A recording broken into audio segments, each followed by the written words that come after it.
Robert and Carol are both on track to retire at 65, but only one keeps sacrificing money every year. Robert keeps saving aggressively because he believes stopping retirement contributions would be irresponsible. Carol checks one number, stops contributing completely, and redirects that money back into her life today instead. At first, Robert looks safer because more retirement savings should always create a better financial outcome now. But compound growth creates a point where another contribution may change wealth more than retirement readiness. So we give them the same age, same portfolio, same retirement target, and exactly the same investment return too.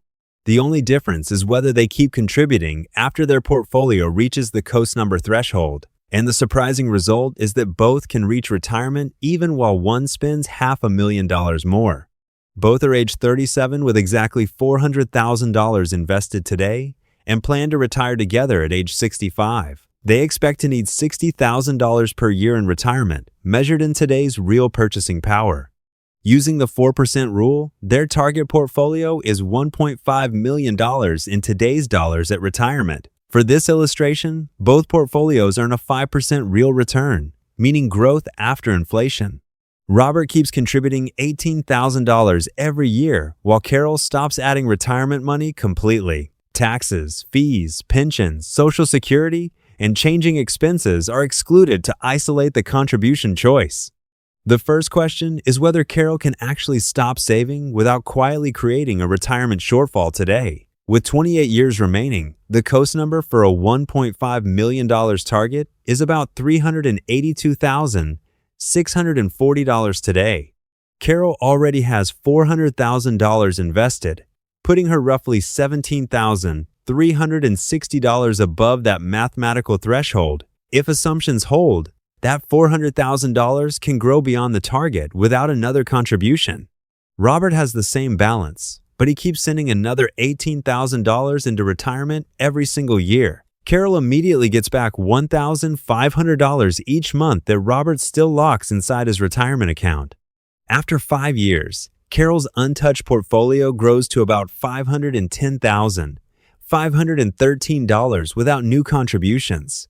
Robert reaches about $609,974 because he still adds $18,000 at the end of every single year. Robert is ahead by $99,461, which seems to prove that continuing to save was clearly smarter. But Carol has also kept $90,000 of cash flow that Robert chose to move into his retirement account. She could use it for a mortgage, travel, childcare, fewer work hours, or another priority that truly matters now. The comparison is no longer simply who has the bigger account, because each person is buying something different. Robert is buying additional future wealth, while Carol is buying flexibility during years she can actually use now. After 10 years, Carol's portfolio reaches about $651,558 with no new retirement contributions. Robert reaches approximately $877,960 after continuing the same $18,000 annual contribution. His account is $226,402 larger, but Carol has kept $180,000 outside retirement along the way. That is the hidden trade. Robert's balance grows faster, but Carol gains much more control over current cash flow. Now move to age 55. After they have followed these different strategies for 18 years, Carol's portfolio grows to about $962,648 while receiving zero new retirement contributions. Robert has about $1.47 million because his contributions kept compounding beside the original money. His lead is now about $506,383, while Carol has redirected $324,000 toward life outside retirement. Robert can point to a much larger account, but that does not automatically mean Carol is behind her own goal today. Her plan was never to finish with Robert's balance. It was to reach enough money for her own retirement target. At age 65, Carol's $400,000 grows to about $1.57 million under the 5% real return assumption.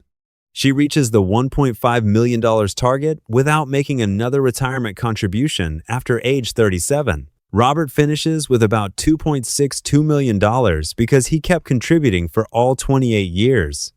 That leaves Robert roughly $1.05 million richer inside retirement accounts at the finish line. Robert contributed another $504,000 during those years, while Carol kept that money available.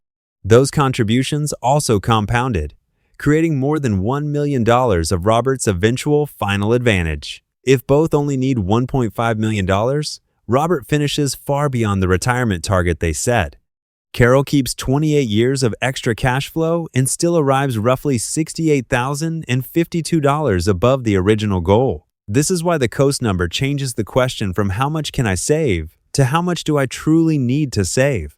It does not say additional saving is bad. It says additional saving becomes optional once the target is funded. Robert may prefer the larger portfolio because he wants a bigger margin, more travel, or a larger inheritance. Carol may prefer current flexibility because she values family time, housing, or reducing work while still young. Neither preference is automatically correct, but only one of them should be mistaken for a mathematical necessity. Now for the dangerous part. The Coast number only works if the assumptions underneath it are reasonably close. Carol's calculation used a 5% real return, a fixed retirement age, and a $60,000 spending target. If those inputs change, the point where she can safely stop contributing can move substantially in either direction. Suppose her real return averages only 4% instead of the 5% used in the original calculation. Her $400,000 would grow to only about $1.2 million by age 65, with no additional contributions. That creates a retirement shortfall of roughly $300,519 against the original $1.5 million target.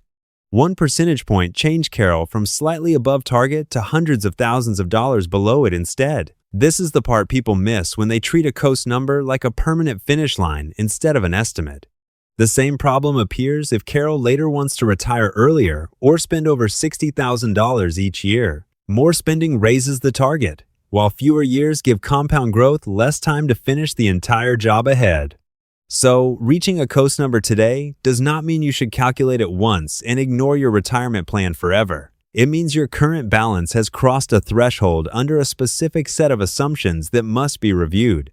Robert's strategy reduces assumption risk because every new contribution adds another meaningful layer of safety. But the price of that safety is real money and real choices he cannot use elsewhere while he is still working. Carol accepts more uncertainty, but she gains 28 years of financial flexibility before retirement begins. The right decision depends on whether extra future wealth matters more than additional freedom during working years. This is also why simply watching your account balance rise is not enough to know whether you are actually on track. A growing portfolio can still sit below the amount required for growth alone to reach your retirement target later. The source example makes this distinction clear. Stopping too early can feel successful while creating a later gap. The opposite can happen too, because someone may keep saving aggressively years after crossing the required level.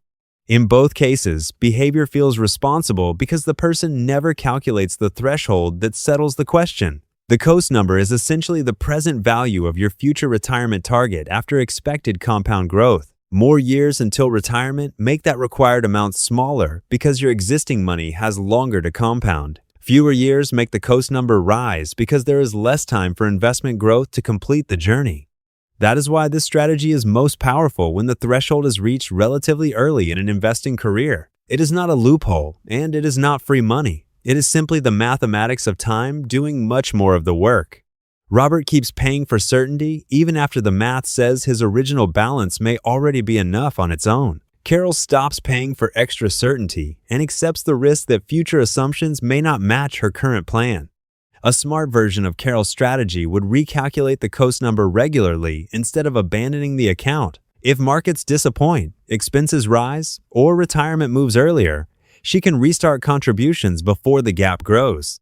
If markets outperform, she may discover even more room to redirect money toward priorities that matter today most. Robert should also recalculate, because blindly maximizing savings can become a habit disconnected from his goals.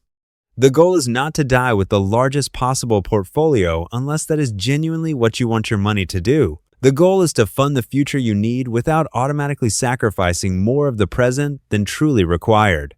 In our base case, Robert ends richer, But Carol reaches the target while keeping $504,000. Under weaker returns, Carol can fall short, which is exactly why the threshold must be monitored instead of trusted.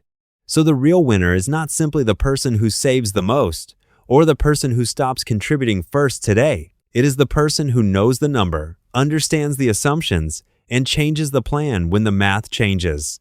If your portfolio could already reach your retirement target without another dollar, would you keep saving anyway?